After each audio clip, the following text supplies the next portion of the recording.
रायबरेली के आधुनिक रेल डिब्बा कारखाने में इस वर्ष रिकॉर्ड उत्पादन हुआ है। पिछले फाइनेंशियल ईयर के मुकाबले 2024-25 में आरेडिका ने 20% ज्यादा उत्पादन करते हुए 2025 डिब्बों का उत्पादन किया। इतना ही नहीं, रायबरेली के आधुनिक रेल डिब्बा कारखाने ने इस साल वंदे भारत के लिए काम शुरू कर दिया है, जिसके तहत अगली दूसरी तिमाही तक रैक तैयार हो जाएगी। आधुनिक रेल डिब्बा कारखाना के महाप्रबंधक प्रशांत कुमार मिश्रा ने फाइनेंशियल ईयर 2024-25 की समाप्ति पर जानकारी देते हुए बताया कि आधुनिक रेल डिब्बा कारखाना अपने ही रिकॉर्ड को तोड़ता हुआ 10 वर्ष के भीतर 2025 डिब्बों के उत्पादन तक पहुंच गया है, जो अपने आप में बड़ी उपलब्धि है। इसके अतिरिक्त उन्होंने 2024 में टेक ओवर किए गए रेल पहिया कारखाने में भी पहियों के रिकॉर्ड उत्पादन की जानकारी दी। उन्होंने बताया कि आरेडिका ने 2024 में रेल पहिया कारखाना के लिए जाने के बाद इसमें आर्मी के रिटायर्ड टेक्निकल लोगों को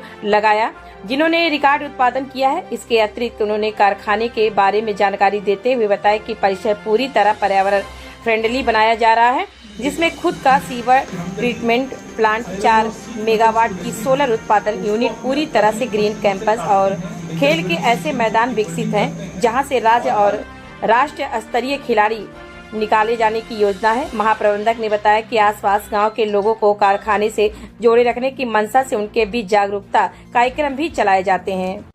देखिए, 23-24 में हम लोगों ने 1684 कोच बनाए थे, जो उसके वर्ष के पहले 15% से ज़्यादा कोच बने थे, और 24-25 में हम लोगों ने सारे रिकॉर्ड तोड़ के 2025 कोच बनाए हैं, जो पिछले वर्ष के मुकाबले 20% से ज़्यादा कोच बने हैं।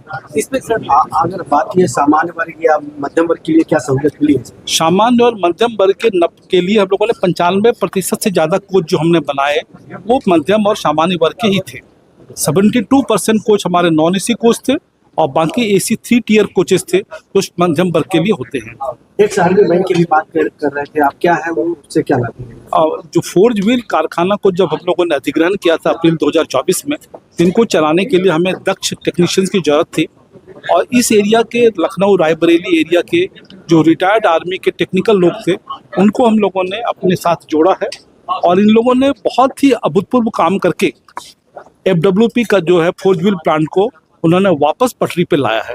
तो क्या चाह रहे हैं आगे, क्या उम्मीद? हम चाह रहे हैं कि चूंकि उनका कंट्रीब्यूशन इतना बढ़िया है, तो हम इस श्रृंखला को आगे बढ़ाएंगे और अधिक से अधिक हम रिटायर्ड आर्मी के टेक्निकल लोगों को अपने साथ जोड़ के ये प्रोडक्शन को, जैसे सर अभी तक दीनदयाल की बात हो रही थी, तेजस की बात हुई, आगे की क्या प्रगति रहेगी? 2025 में क्या खास होने वाला? 2025 में सबसे खास होने वाला है वंदे भारत। ये हमारी कारखाना के लिए, उत्तर प्रदेश के लिए गौरव का विषय होगा।